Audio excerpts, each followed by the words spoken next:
guys, today I'm going to read you a story called Wolf, and it's written by Becky Bloom and illustrated by Pascal. Now first let's talk about the genre. Take a look at the illustrations and decide, does this look more like a fiction story or a non-fiction story?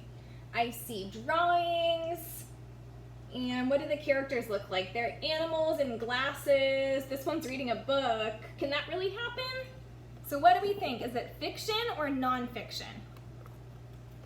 It's a fictional story. The genre is fantasy. It's fiction. All right, let's get started. Wolf.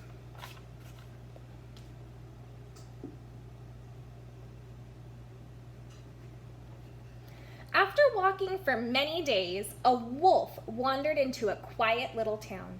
He was tired and hungry, and his feet ached, and he had only a little money that he kept for emergencies. Then he remembered. There's a farm outside this village, he thought. I'll find some food there. As he peered over the farm fence, he saw a pig, a duck, and a cow reading in the sun.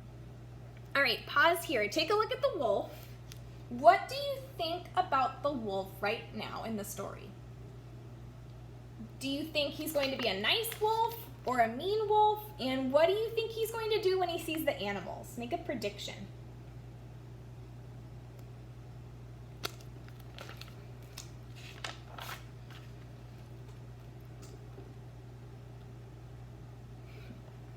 The wolf had never seen animals read before.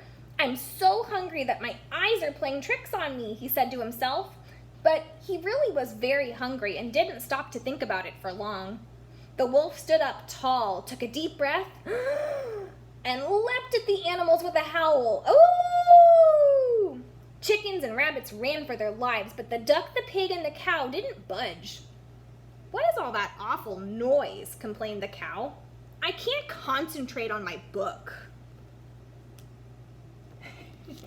There's the cow, just lounging, reading his book. There's the duck and the pig. And they've got tea and it looks like apples.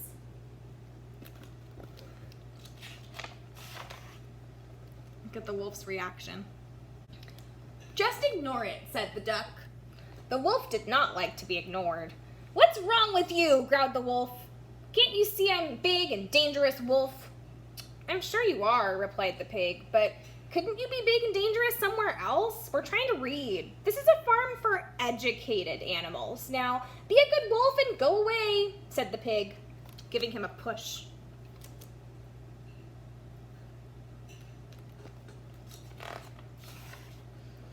The wolf had never been treated like this before. Educated animals, the wolf repeated to himself. This is something new. Well then, I'll learn how to read too. And off he went to school. The children found it strange to have a wolf in their class, but since he didn't try to eat anyone, they soon got used to him. The wolf was serious and hardworking, and after much effort, he learned to read and write. Soon he became the best in the class. There he's walking to school. There he is in class. Looks very focused. Feeling quite satisfied, the wolf went back to the farm and jumped over the fence. I'll show them, he thought. He opened his book and began to read, Run, wolf, run. See, wolf, run. You've got a long way to go, said the duck, without even bothering to look up. And the pig, the duck, and the cow went on reading their own books, not the least impressed.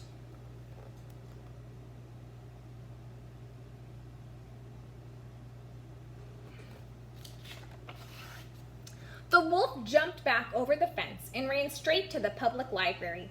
He studied long and hard, reading lots of dusty old books, and he practiced and practiced until he could read without stopping. They'll be impressed with my reading now, he said to himself. The wolf walked up to the farm gate and knocked. He opened the 3 little pigs and began to read. Once upon a time there were 3 little pigs, and their mother called them and told them, Stop that racket, interrupted the duck. You have improved, remarked the pig, but you still need to work on your style. The wolf tucked his tail between his legs and slunk away. See, he read it like it was all one big word with no spaces between his words. There's the picture. Look at the duck reading on the cow.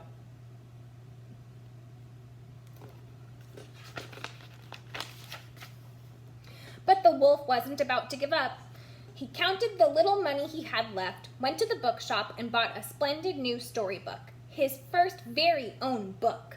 He was going to read it day and night, every letter and every line. He would read so well that the farm animals would admire him. There he's shopping and choosing a book.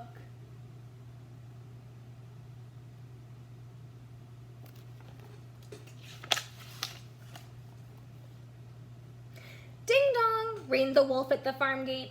He lay down on the grass, made himself comfortable, took out his new book, and began to read. He read with confidence and passion, and the pig, the cow, and the duck all listened and said not one word. Each time he finished a story, the pig, the duck, and the cow asked if he would please read them another. So the wolf read on, story after story. One minute, he was Little Red Riding Hood. The next, a genie emerging from a lamp. And then, a swashbuckling pirate.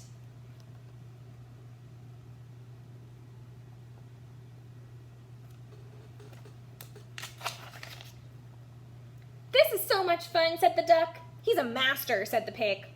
Why don't you join us on our picnic today, offered the cow. And so they all had a picnic. The pig, the duck, the cow, and the wolf. They lay in the tall grass and told stories all the afternoon long. We should all become storytellers, said the cow suddenly. We could travel around the world, added the duck. We can start tomorrow morning, said the pig. The wolf stretched in the grass. He was happy to have such wonderful friends. The end. All right, now at the beginning we paused and talked about what we thought about the wolf, and we made a prediction about how we thought he was going to be. But now at the end, what do you think about the wolf now? Was your prediction true? Or did your opinion of the wolf change? So think about it. How is the wolf now? What's he like? Is he a good friend? All right, now that we're finished reading, here's your challenge. Find someone at home and do your best job of summarizing the story of Wolf, kind of like this. First, the wolf went to a farm and saw animals reading. He howled at the animals, but they weren't scared. They told him to go away because the farm was for educated animals. Then the wolf learned to read. He worked really hard, right? And then at the end, he came back to the farm, showed them he could read with them, and then they were all friends on the farm. Now you try it at home.